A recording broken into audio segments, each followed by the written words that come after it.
मित्रांनो नमस्कार. बिन दोघातलीही तुटेना या मालिकेच्या आजच्या भागामध्ये आपण बघणार आहोत. आता समर आणि स्वानंदीवर इतकं मोठं संकट आलं होतं.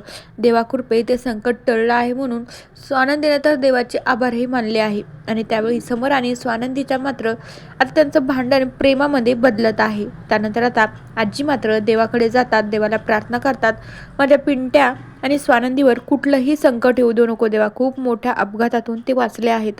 तर त्यावेळी तिथून मग आता आजी मात्र देवाचा अंगारा घरी घेऊन येतात. आजी जेव्हा हॉलमध्ये बुक वाचत बसलेले असता तेव्हा मात्र त्या स्वानंदीला आवाज देतात.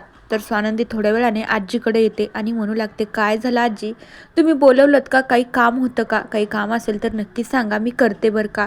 तर त्यावेळी आजी म्हणू लागतात, स्वानंदी तसं तर माझं काही काम नाही आहे, पण मी ना तुमच्यासाठीच काहीतरी आणलं आहे. तर आता त्यावेळी स्वानंदी म्हणू लागते, आजी बापरे काय आणले आमच्यासाठी. त्यावेळी आजी म्हणू लागते, हे बघ स्वानंदी, मी ना आत्ताच देवाकडे गेले होते. देवाला मी म्हणलं माझ्या पिंट्या आणि स्वानंदीवर कुठलंही संकट येऊ देऊ नको, आणि मी त्यासाठी तुमच्या दोघांसाठी ना देवाचा अंगारा आणला आहे. आत्ताच इतक्या मोठ्या अपघातातून तुम्ही वाचल्यात, आता तुमच्या दोघांवरनं कुठलंही संकट येऊ नये ना, म्हणून तुम्ही दोघेजण हा अंगारा लावून घ्या. त्यावेळी मग आजी स्वानंदीकरता अंगारा देऊन टाकता.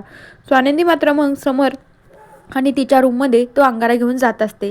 आता समरला तर मात्र जास्तीत जास्त देवावर विश्वासच नसतो. त्यानंतर आता स्वानंदी म्हणू लागते, हे बघा आजीनं आपल्या दोघांसाठी ना अंगारा आणला आहे.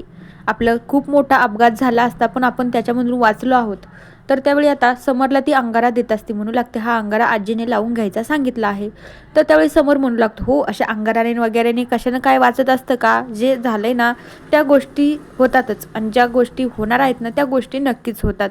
त्याच्यामुळे अंगारा वगैरे मी काही लावणार नाही. त्यावेळी स्वानंदी चिडते, म्हणू लागते, असं कसं माणूस आहे, तुम्ही तुमच्या आजीचं पण ऐकणार नाहीत का. आता आजीनं मला सांगितलं ना तसंच मी तुम्हाला सांगते, तुम्हाला लावायचा असेल तर लावा, नाहीतर नका लावू, तुमची इच्छा राहिली. तुम्हाला जर आजीचा मान राखायचा नसेल ना तर तुम्ही लावू नका.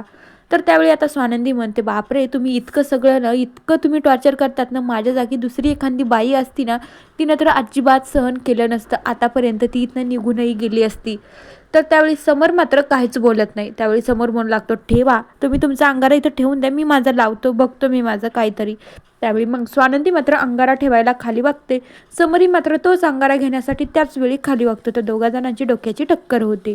समर आणि स्वानंदीची टक्कर झाल्याच्यानंतर ते दोघे जण अस्वस्थ उभे राहतात आणि दोघेही मात्र डोक्यालाच हात लावून उभे राहतात, कारण की त्या दोघांची टक्कर झाल्यावर दोघांनाही खूप लागलेलं असतं.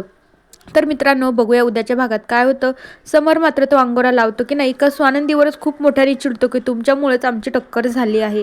तर मित्रांनो बघूया या मालिकेच्या पुढील भागांच्या अपडेटसाठी आपल्या चॅनलला नक्की सबस्क्राईब करा. So bye.